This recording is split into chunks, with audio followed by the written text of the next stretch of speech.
y en todos los sagrarios de todas las iglesias aparecía un letrero, o en las puertas de las iglesias, ¿no? Un letrero que se pusieron los sacerdotes. No está aquí, porque ya no había en México sagrarios con Jesús. Fíjate que al respecto, el Catecismo de la Iglesia Católica, la nueva edición del Catecismo de la Iglesia Católica, dice que cuando un pueblo se ve tiranizado, puede llegar a la violencia siempre y cuando se cumplan 5 condiciones. El 1 de agosto de 1926, que se iban a expropiar los templos, iban a ser propiedad del Estado. Era delito portar un rosario o un crucifijo. Era delito tener una imagen de algún santo en tu casa. Imagínate estar en 1927 y la gente por los cerros cantando, ¿no? Tropas de María, siga la bandera, no desmaye nadie, vamos a la guerra, vamos a la guerra. ¿Realmente son cantos de guerra que se cantaron en los cerros de este país? Yo no estoy desdiciendo que hubo algunos atracos, claro que los hubo, pero cuando llegan los españoles, empezaron a mandar acá más españoles para fundar escuelas, universidades, iglesias, casas.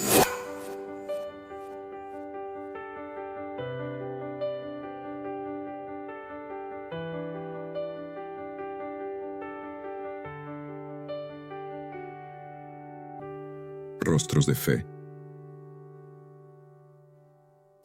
Hola, de nueva cuenta, bienvenidos a nuestro canal. Nos encontramos con el padre Carlos Alberto y nos va a platicar hoy sobre la cristera y sobre los mártires mexicanos, porque se acerca su fecha. Bienvenido, padre. Gracias por la invitación, Alejandra. Muchísimas gracias al canal de Nuestra Fe en Cristo y a esta sección de Rostros de Fe.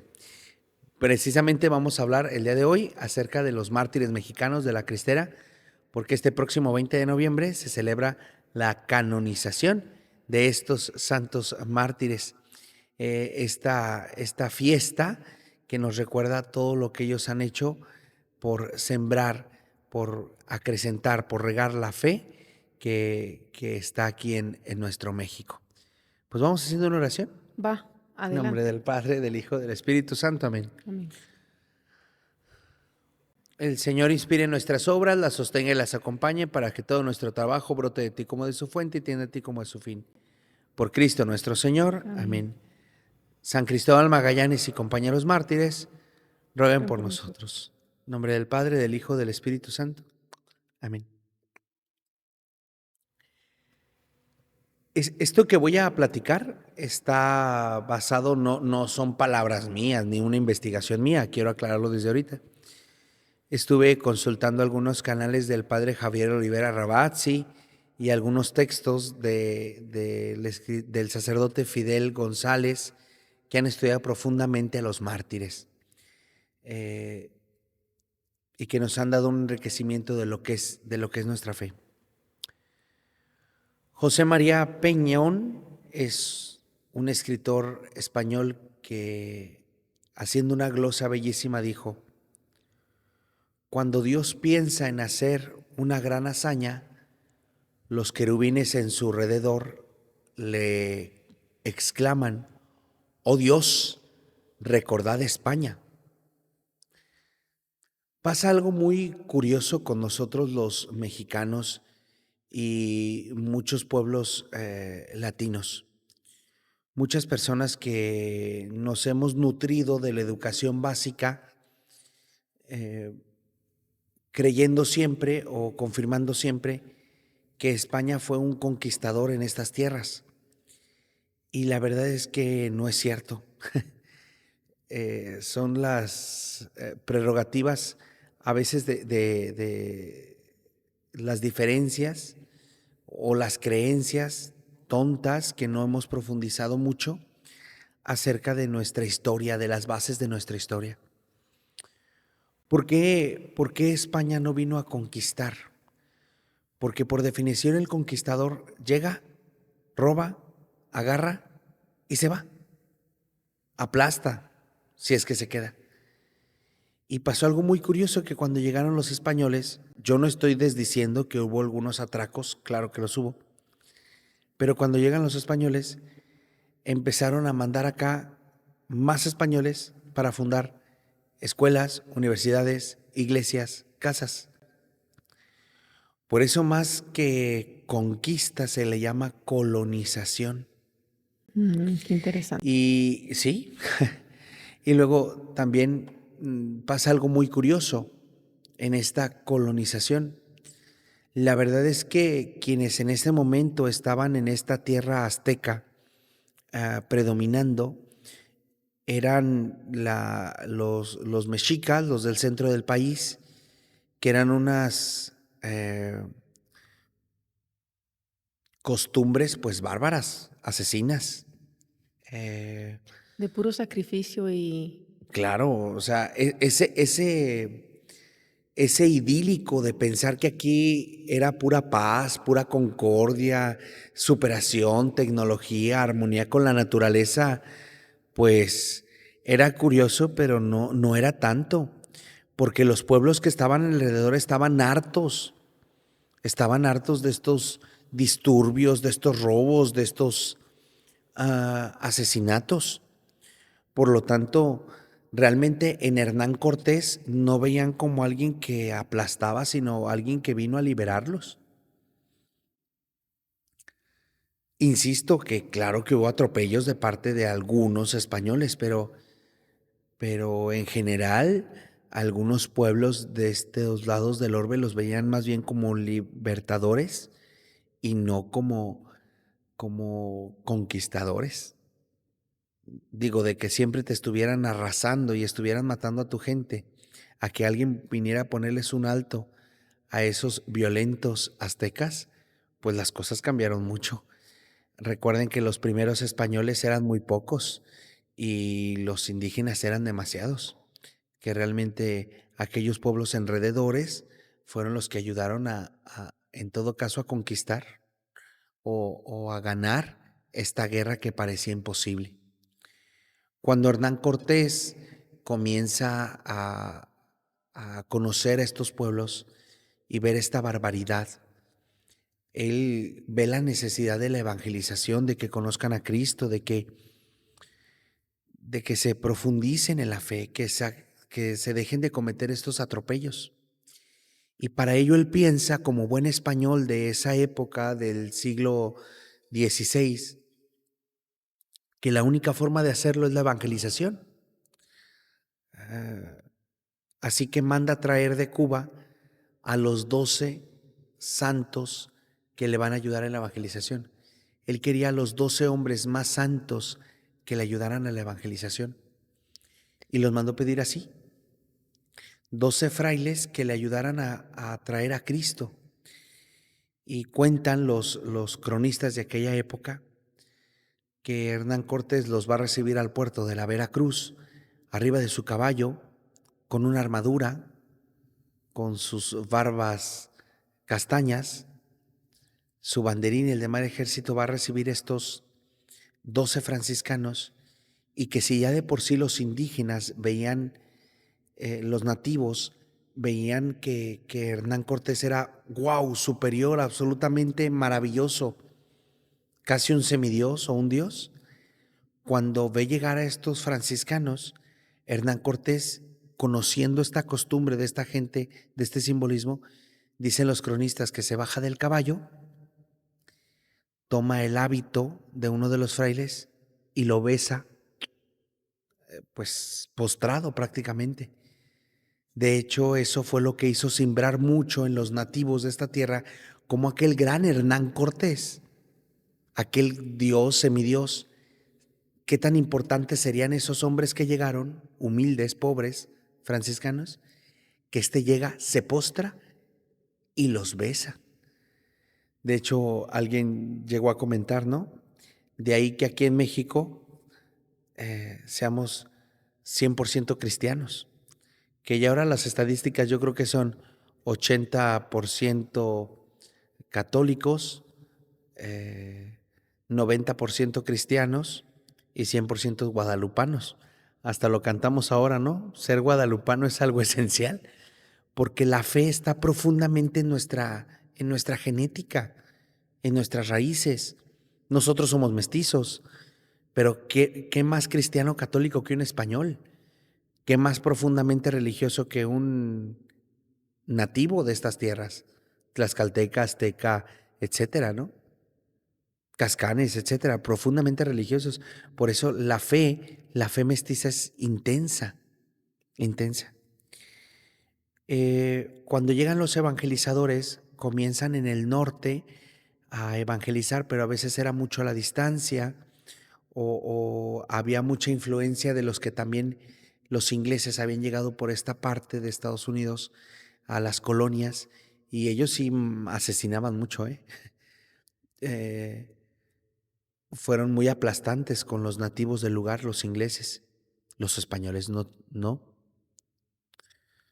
Ah, por eso es que te encuentras aquí en la geografía, ¿no? El Cerro del Mixtón. Y no se llama el Cerro de Valladolid. No, no, se conserva el nombre Mixtón, ¿no? Ahí hay como, por ejemplo, la diferencia. Lo que digo es que en el norte se evangelizó de una manera, en el sur se evangelizó de otra manera y en el centro del país se evangelizó de otra manera. Siendo el centro del país una región donde hubo muchísima piedad, muchísima devoción. Me voy a adelantar un tiempo porque no podemos dar un camino histórico tan largo en este, digo, no es el canal histórico. Y cuando llega Benito Juárez, que era masón, recuerden que el 100% de los eh, mandatarios de este país ha sido masón. Últimamente ya le mezclan mucho la santería, que como vimos es un culto a Satanás y que Dios lo reprenda, pero el 100% son masones.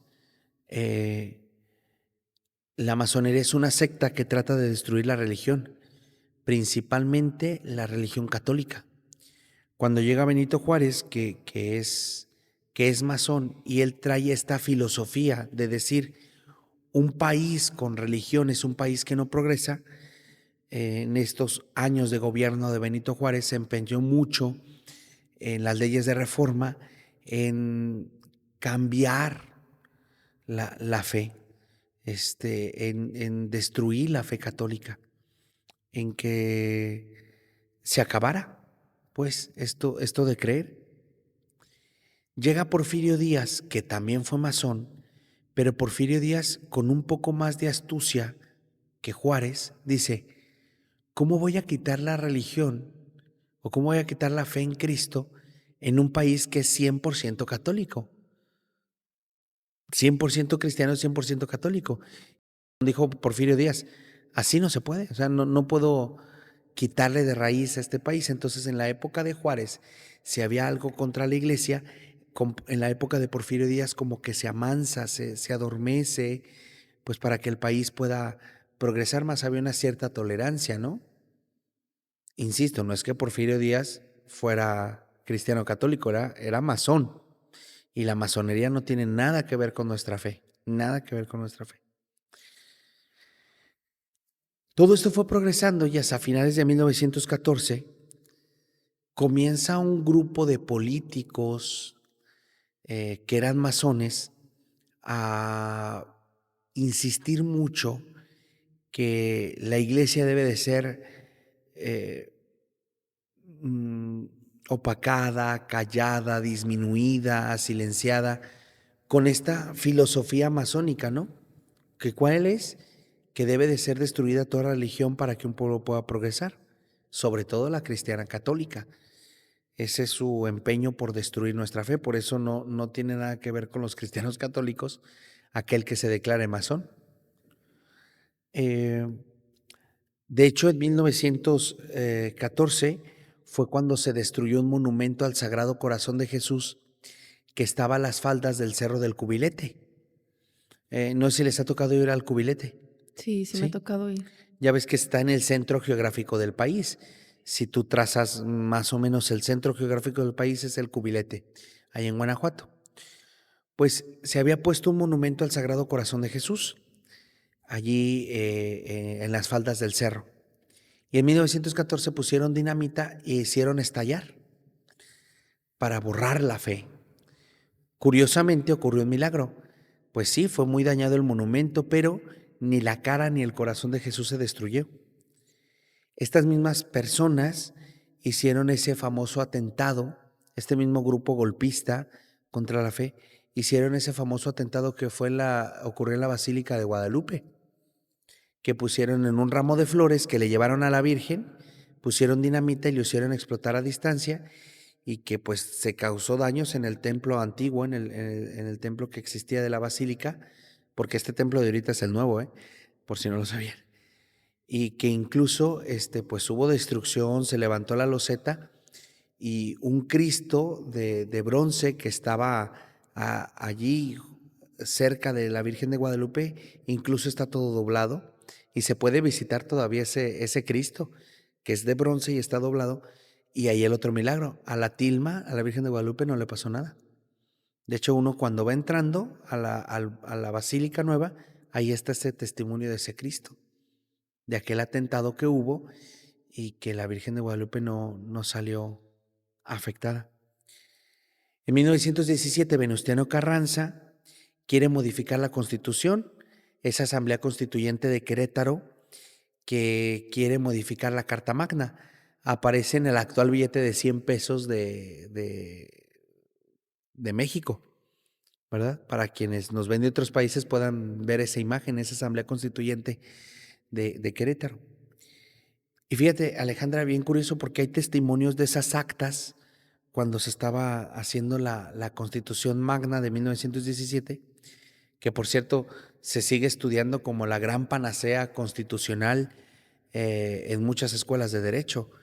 Y mira que está bien que se estudie la Carta Magna de 1917 como un gran ejemplo constitucional, pero que también se estudien sus efectos. Es una constitución muy bien dada, pero con efectos pues del país que vivimos. No se puede decir que algo es muy grande si no tiene muchos frutos. Bueno, eso nomás lo dejo como comentario. No estoy criticando, nomás estoy diciendo.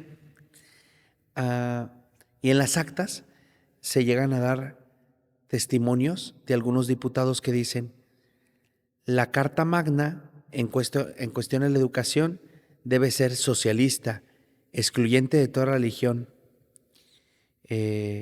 principalmente la católica que quede fuera, y debe ser solo conocimiento ciencista. Otro diputado dijo: señores diputados, si llegaran a faltar cuerdas para ahorcar a nuestros enemigos, yo mismo coseré tripas de frailes para poderlos ahorcar.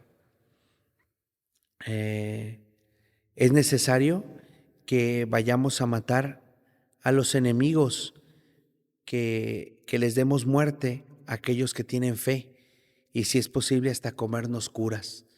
O sea, con tal de acabar con la fe, dice, yo mismo aplaudiré desde mi bancada que se muera la fe. Algunos diputados decían que la confesión, el sacerdote le lavaba la cabeza a los feligreses. Otros diputados decían que cada vez que una mujer se confiesa, se comete adulterio y que el hombre que permitía ese adulterio estaba gravemente ofendiendo a la sociedad. Decían que los sacerdotes eran sátiros sueltos en la sociedad. O sea, si eso se pensaba, si eso fue el ahínco con que se pensaba la Constitución de 1917, pues se tienen los resultados que algunos artículos, 30, 130, el 40 creo también, se llaman los números ahorita, pues que son plenamente anticlericales, ¿no? Y que llegamos a confundir en la actualidad lo que es el laicismo con el anticristianismo, porque el laicismo, la definición es que debe ser una educación o debe de ser un estado donde no se... donde no tenga que ver lo uno con lo otro, no, sino donde aquello que yo creo en lo privado no tiene que influir en la vida pública. Esa sería como la definición que buscaron de laicismo, pero ahora se ha ido no a un laicismo con esa definición, sino que si tú por algo llegas a creer en Cristo y llegas a un cargo público, eres una diputada, senadora, presidente municipal, gobernadora de segunda clase, porque como tienes fe, y de hecho lo hemos visto últimamente en nuestro país, ¿no? que quieren estirar ese laicismo hasta la raíz. Usted no tiene derecho a creer en nada. No, no, no, no, eso no es una vida laicista. Eso no tiene nada que ver con el laicismo.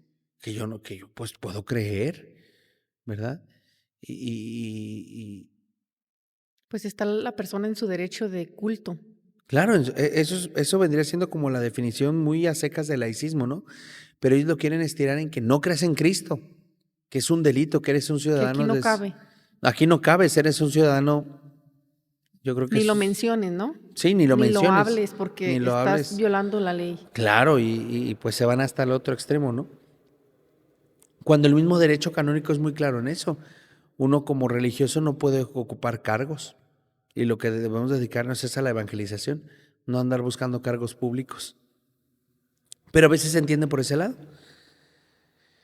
Incluso, fíjate cómo después de que esto quedara escrito en la Carta Magna, algunos gobernadores, como leyes particulares, pongo el caso de Tabasco, querían ya influir directamente en la iglesia y decían, para que un sacerdote trabaje aquí en Tabasco, necesita tener más de 40 años, ser tabasqueño, egresado de la Facultad Oficial de Tabasco, estar casado y tener una vida moral. ¿Y eso cuando, Pues en las leyes de ese estado, pero a ver, pero de cuándo hicieron esa propuesta? emanadas de la Constitución de Ah, ok. 1917. Pero insisto en esto, ¿no?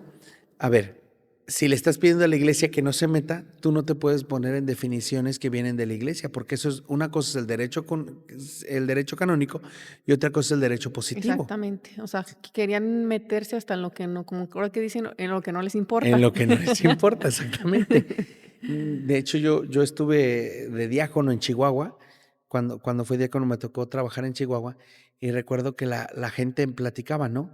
Que en esa época cristera había un grupo muy reducido de sacerdotes, 3 o 4 sacerdotes para todo el estado de Chihuahua, porque no tenías que cumplir ciertas cosas para poder ser sacerdote. Ahora imagínate, 3 sacerdotes para todo el estado de Chihuahua, pues ¿cómo le Pues hacían? olvídate, No, imposible, imposible. pobre gente. Claro.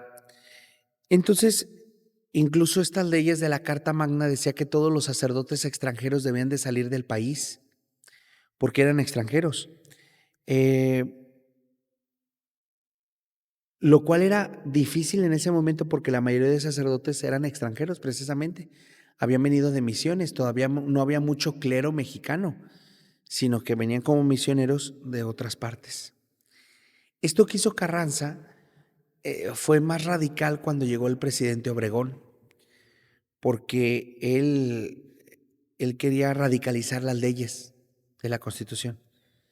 Pero cuando llega Plutarco Elías Calles, que es el dictador mexicano, que él particularmente le tenía un odio a la religión, él, él dice que México no puede progresar mientras haya católicos.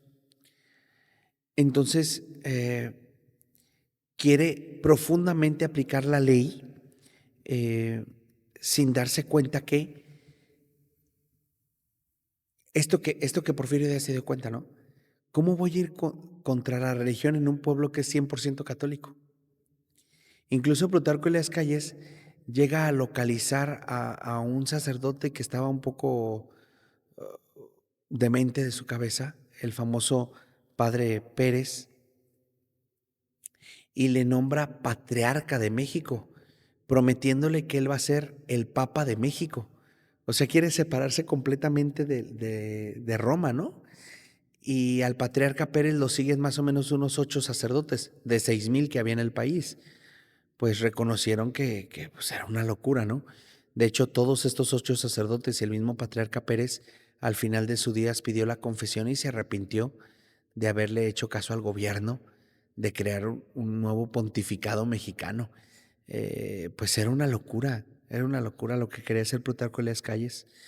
Eh, Hubo un momento en que Calles, para poder llevar a cabo la ley, para que se manifestara la ley, se cumpliera, hace la famosa ley Calles, que es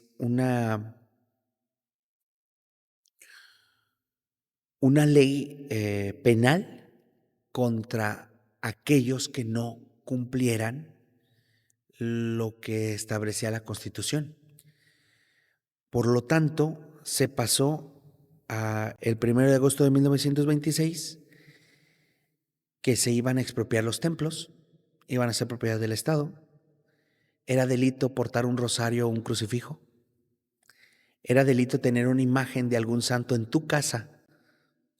O sea, se metía la policía a revisar tu casa y tenías un santo, era delito. Desde luego que las escuelas pasaban a ser todas del gobierno, y todas las propiedades de la iglesia ahora pasaban a ser del gobierno, y supuestamente se iban a hacer escuelas y todo, pero tenemos el ejemplo de San Diego de Alcalá, en Guadalajara, que lo usaron de corral para las gallinas y para los caballos. O pasaron a ser propiedad privada. O pasaron a ser propiedad privada, ¿no?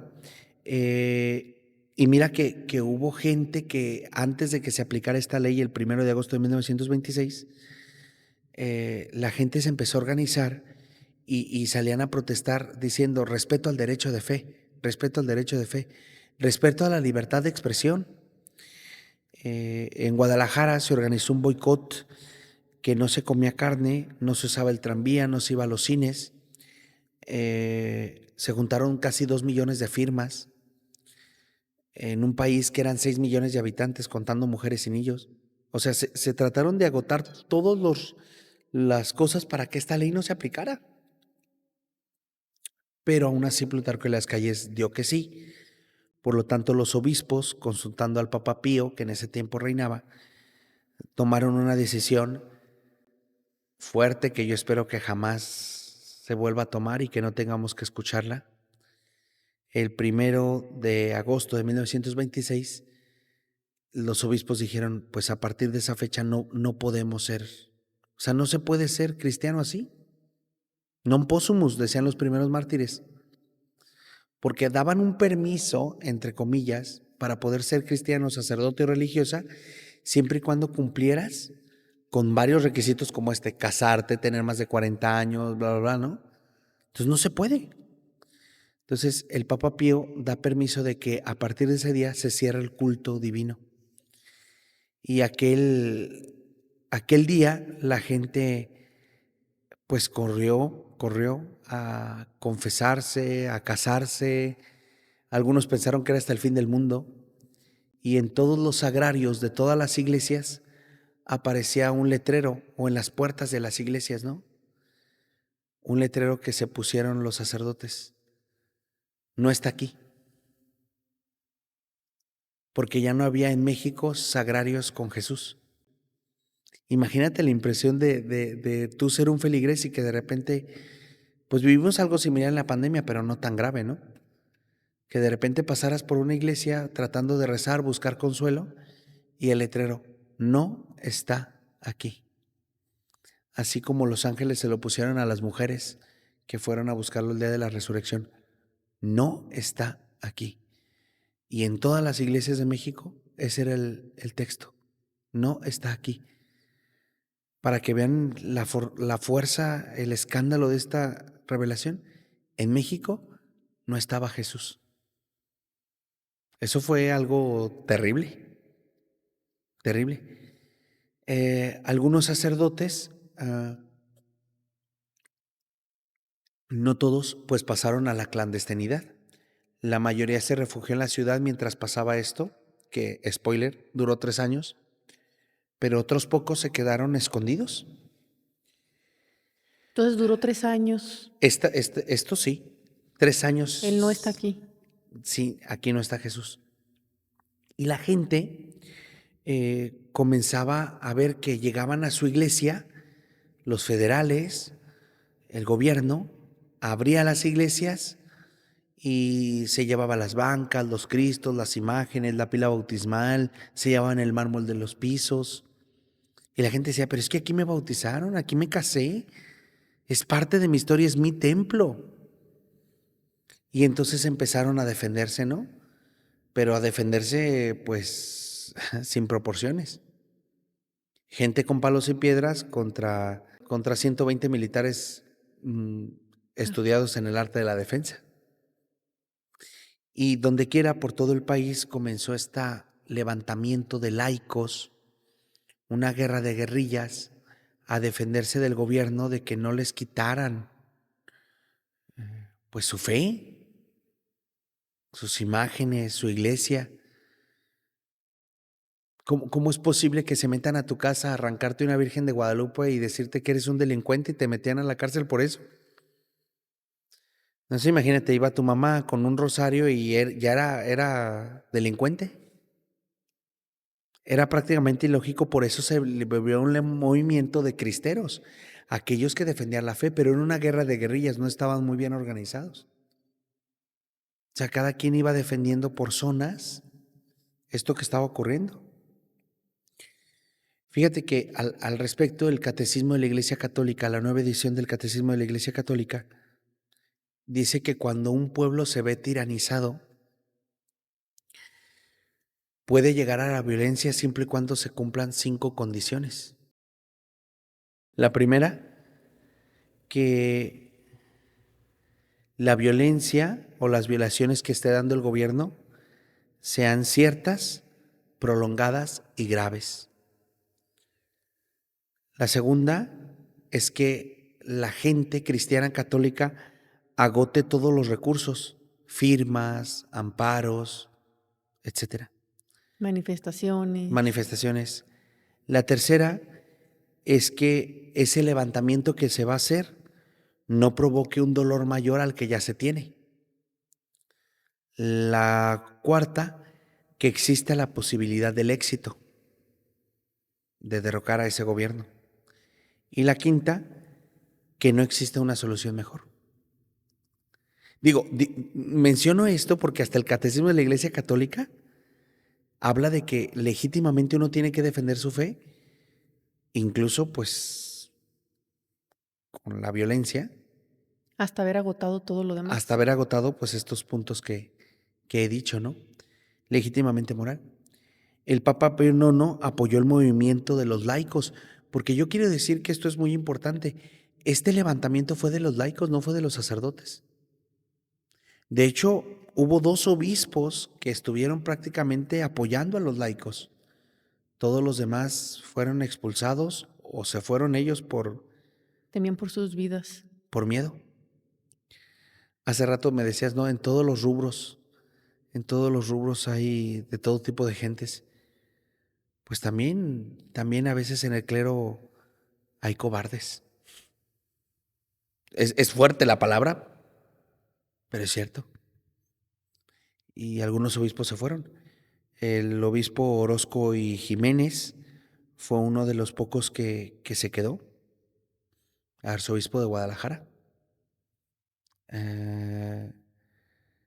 Que por cierto, yo creo que este hombre podría ser santo, pero la masonería mexicana, el poder mexicano de la masonería, no permite que lo canonice.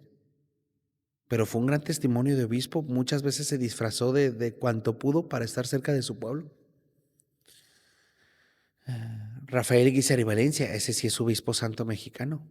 ¿Cuántas veces desde el extranjero hizo todo lo posible por seguir manteniendo los seminarios en pie aquí en México? ¿Y cuántas veces no se disfrazó para poder seguir evangelizando? Hubo un levantamiento de un hombre que se llama Anacleto González Flores, el beato Anacleto González Flores, que le dicen el Gandhi mexicano, que organizó boicot y unificó a las personas que no estaban de acuerdo bajo la Liga Nacional de Defensa de la Libertad Religiosa. Él era abogado y organizó estos boicots, organizó esta línea filosófica, científica, razonable, pues para defenderse del gobierno. Esta guerra de guerrillas la luchaban los laicos para defender su fe. De hecho, si uno recuerda esos cantos, fueron corridos que en su momento surgieron. Imagínate estar en 1927, 1926, 1927, 1928 y la gente por los cerros cantando, ¿no? Tropas de María, siga la bandera, no desmaye nadie, vamos a la guerra, vamos a la guerra. Realmente son cantos de guerra que se cantaron en los cerros de este país, de seguir el estandarte. Que viva mi Cristo, que viva mi Rey, que impere doquiera triunfante su ley.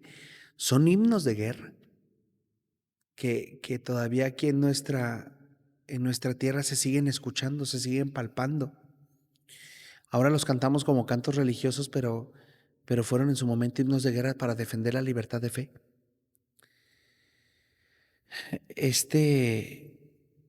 Estos sacerdotes ejercían el ministerio de manera clandestina. Los laicos, guiados por Anacleto González Flores, imprimían periódicos de opinión y manifestaban pues que esto no podía estar pasando en el país. No se puede perder el derecho de fe, el derecho de libertad, el derecho de libertad religiosa. Ah, de hecho, incluso las mujeres en esta época también jugaron un papel importantísimo en esta guerra de guerrillas. Había una brigada femenina de Santa Juana de Arco que la lideraba Celia Gómez. ¿Y ellas qué hacían? Pues en sus vestidos, en sus ropas, llevaban municiones, alimentos, vendas. Cada una más o menos a veces cargaba hasta 30 kilos entre los cerros, en los camiones, para llevar armas para poderse defender. Y fíjate, Alejandra, esto cuando se lo escuché al padre Javier hasta me dio risa. Para poder pertenecer a la Liga de Santa Juana de Arco, a la Brigada Femenina de Santa Juana de Arco, se tenía que hacer un voto de silencio. Ninguna mujer sabía quién pertenecía a esta brigada. Tan se hizo silencio que fíjate, si la guerra fue de 1926 a 1929, estas mujeres fueron descubiertas por el gobierno en 1959, casi 30 años después, lo cual es un milagro totalmente de los mártires, porque yo creo que ha sido el único evento en que las mujeres han guardado secreto por más de 30 años. No, pues sí está difícil, Sí, ¿verdad? porque somos bien chismosos. Sí, todos, pero 30 años y nadie en este gobierno se había enterado de que existían. Un secreto de Estado. Hasta se enteraron mucho después. Ellos llevaban ornamentos, curaban. Yo no sé si ustedes han visto la película de La Cristiada, de No. Dos Corazones Films. Oigan, se los dejo de tarea, véanla. Pues Es buenísima. La pueden encontrar en diferentes plataformas, la pueden comprar en las diferentes tiendas en línea. Es buenísima la película y explica casi todo esto que estamos viendo el día de hoy.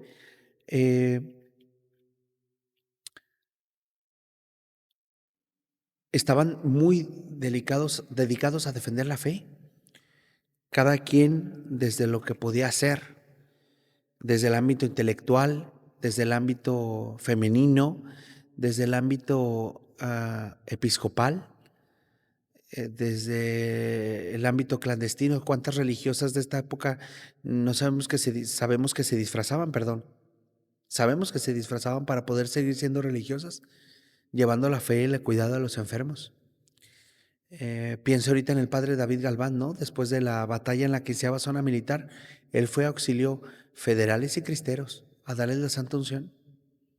A la Santa Madre María de Jesús Sacramentado Venegas, en su hospital recibía corte parejo. no discriminaba a nadie. No discriminaba. El padre Francisco Vera, que fue uno de los mártires, lo detuvieron precisamente por celebrar la misa. Entonces hay fotografías de ese hecho porque las fotografías las subía el gobierno a los periódicos para que la gente se enterara o tuviera miedo, que si seguían siendo cristianos los iban a detener. Entonces el padre Francisco Vera estaba a punto de celebrar la misa, lo detienen los federales por el delito de ser sacerdote y de estar vestido de sacerdote, y les dice él, bueno, yo les voy a decir en qué momento me maten. En el ritual antiguo del latín, antes de comenzar la misa, el sacerdote juntaba las manos ante el altar y decía, introito ad altare Deo. y luego ya se subía a los escalones para celebrar la misa. Entonces el padre Vera, junta las manos y les dice, introito ad altare Deo, le disparan como para celebrar la misa con su sangre antes de entrar al altar de Dios. Ponían los cuerpos colgados por donde pasaba el tren para que la gente le diera miedo. Y esto fue pues una barbarie que se estaba viviendo. De hecho, prácticamente el mundo se dio cuenta hasta que mataron al padre Agustín Pro, porque fotografiaron todos los momentos de su detención, de su encarcelamiento, como si fuera una película, y lo publicaron todo. Y fue cuando en el mundo se dieron cuenta de lo que estaba haciendo el dictador Plutarco en las calles contra los que aquí tenían, pues, contra los que aquí teníamos fe. La Cristera entonces fue un movimiento de represión que el gobierno quiso hacer contra los cristianos católicos. La Cristera fue esa época que quedó prácticamente borrada de las páginas de la historia de nuestro país, porque no se le quiere dar a la Iglesia la importancia que ha tenido en esta nación, porque muchos todavía hoy día masones piensan que la fe es un estorbo. Quiero narrar nada más algunos hechos de martirio para que vean las personas que vivieron en esa época. Cuando agarraron a Anacleto González Flores y a los hermanos Vargas en una de las casas del centro de Guadalajara, cerca del barrio de la Capilla de Jesús, donde, comentario, ahí fui vicario, uno de los hermanos Vargas le dijo a Anacleto González Flores, me quiero confesar, nos van a matar, me quiero confesar, me quiero confesar. Y Anacleto le dijo, hermano, ya no es tiempo de confesarse, es tiempo de pedir perdón y de perdonar. Es un padre con el que te vas a encontrar, no un juez. Te espera tu padre. Tu misma sangre te dará perdón. Luego voltea a Anacleto con el general y dice, general, lo perdono. De todo corazón lo perdono. El mismo juez que nos juzgará a usted y a mí es el que ahora me va a recibir. Y cuando usted sea recibido por ese juez, él me va a encontrar un abogado, no un acusador. Me matan a mí, pero no matan la voz de esta revolución cristera. Detrás de mí hay muchos que seguirán dando su fe con alegría por la religión. Y yo espero ver desde el cielo el triunfo de la religión católica y de mi patria libre. Y por segunda vez oigan las Américas este grito. Yo muero, pero Dios no muere. Viva Cristo Rey y Santa María de Guadalupe. Y esta es la muerte de este laico que dio la vida por su patria y por su fe. Conozco de primera mano el testimonio de los padres santos mártires de Cuquío, el señor cura Justino y el padre Atilano, que en un momento en que su obispo Orozco Jiménez y el papa les da permiso de dejar a su feligresía, el señor cura Justino Orona Madrigal decide quedarse con su pueblo allí y le dicen, señor cura, váyase. No, yo aquí con los míos vivo o muerto. Y el padre Atilano, su vicario, de por sí había muchos vicarios en Cuquío y solamente se quedó Santo Toribio Romo, por cierto, que después lo suplió el santo padre Atilano Cruz. Se queda allí de vicario y le dice, ¿no tiene miedo, padre? Yo tengo más miedo a la justicia de Dios que a la de los hombres. Y se quedan en la clandestinidad a dar los sacramentos a sus feligreses. Y la noche que los mataron en el Rancho de las Cruces, aquí cerquitas, aquel 31 de julio de 1928, ese mismo 1 de julio, los llevan de los Cruces a Cuquío y tiran a los padres en la plaza, Como para que gritándole a todo la el mundo lo vea. gente, ya está la carne para el pozole, ahí están sus puercos. Y cómo la gente con devoción s- se envuelve por proteger a los padres, aunque ya estaban muertos.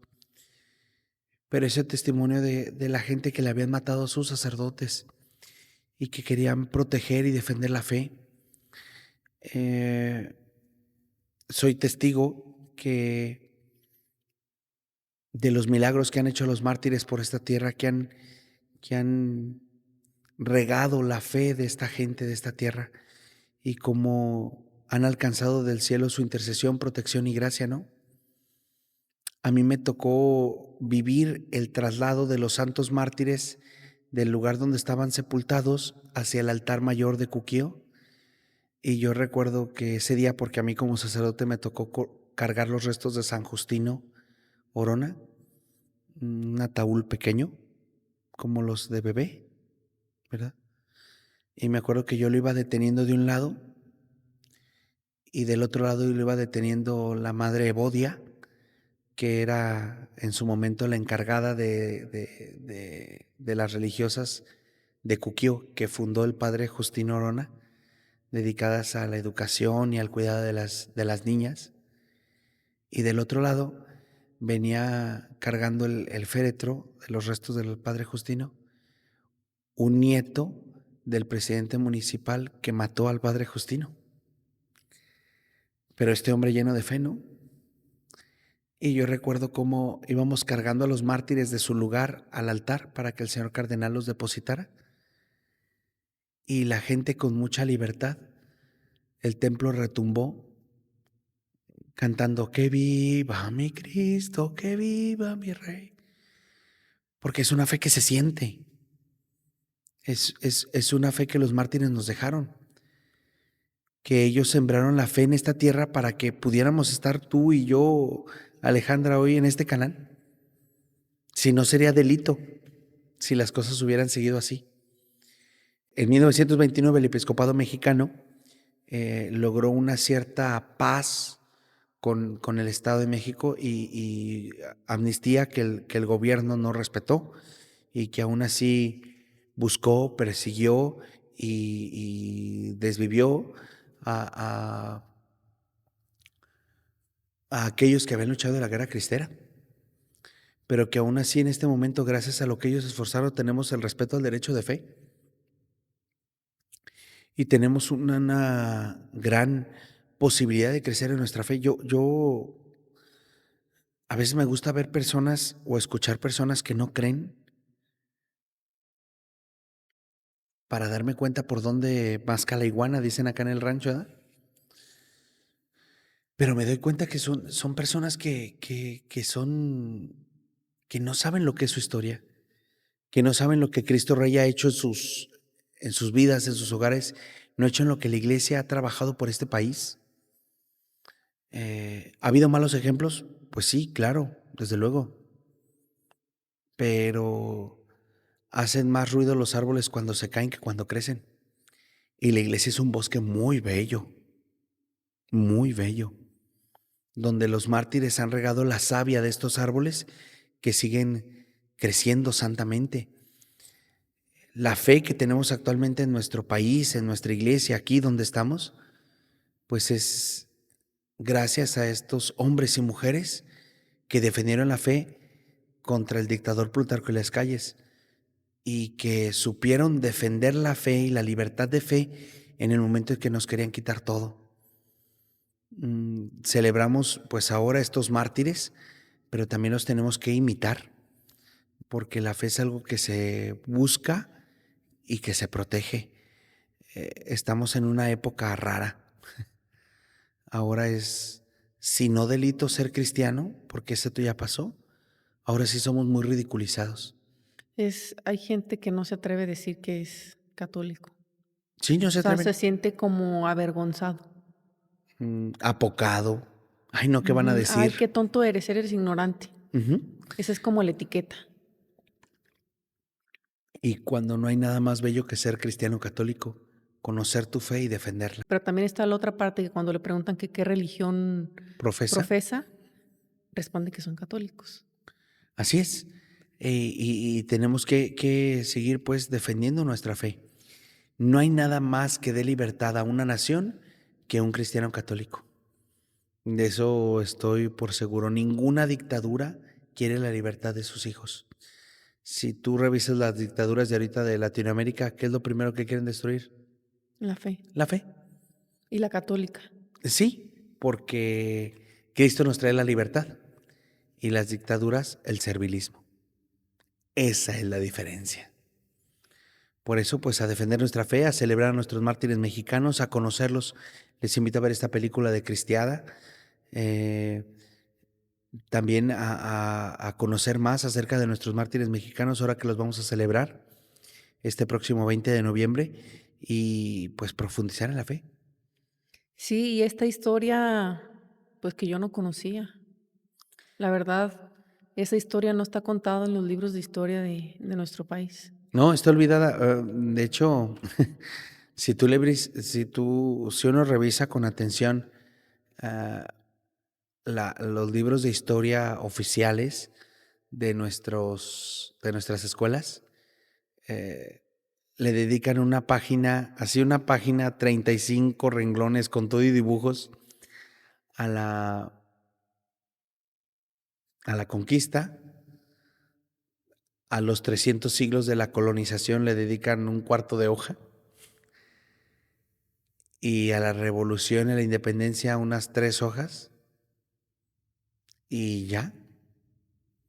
¿Dónde está la cristera? ¿Dónde está lo demás? Pues no, desapareció de los libros de texto. Y cuando uno olvida su historia, pues no tiene las bases bien sentadas. Cuando uno no sabe lo que pasó en su país, pues muchos errores se pueden volver a repetir. Sí, y lo que yo así recuerdo, así que tengo guardado en mi archivo de la primaria, que en los libros de texto solamente se mencionaba como que se quería imponer la fe, o sea, que todos querían que tenían que ser a fuerzas católicos. Entonces, esa no es la verdadera historia. Y yo creo que esta época de la cristera, en los libros de texto que tú recuerdas, a lo mucho han de haber sido 2 renglones. Pasa a la siguiente época. Y fueron 3 años muy marcados de nuestra historia. Más todo lo que pasó. En fin, pues estamos en este momento para defender nuestra fe, para conocer cuál ha sido el camino de nuestra fe en nuestra Iglesia de México y para seguir el ejemplo de estos santos mártires mexicanos, estos cristeros que defendieron la fe y estos mártires que nos trajeron a Cristo. Pues muchas gracias, Padre, y invitarlos a ustedes que nos están viendo que estén muy atentos de este canal, porque luego después hay otras personas que malversan lo que aquí platicamos y hacen cortes y tratan de malversar lo que aquí platicamos para que estén atentos que sí sea nuestro canal, ¿no? Por Para que se favor. suscriban, para que le den like, para que nos dejen un comentario. Claro, suscríbanse al canal, Nuestra Fe en Cristo, revisen que seamos nosotros. No tenemos una cuenta de TikTok para que no se vayan con esa finta. Y hay que estar bien atentos y a defender nuestra fe, así pues viendo que no hagan cortes en estos videos y luego sean personas que quieran pues hacer el mal en lugar de la evangelización. ¿Va? Muchas gracias, Padre. Nos vemos, les doy la bendición. Por y favor. que viva Cristo Rey y Santa María de Guadalupe, en nombre del Padre, del Hijo y del Espíritu Santo. Amén. Hasta pronto. Cada testimonio es una semilla y tú puedes ayudar a que florezca en alguien más. Dios puede hablarle a alguien a través de tu compartir,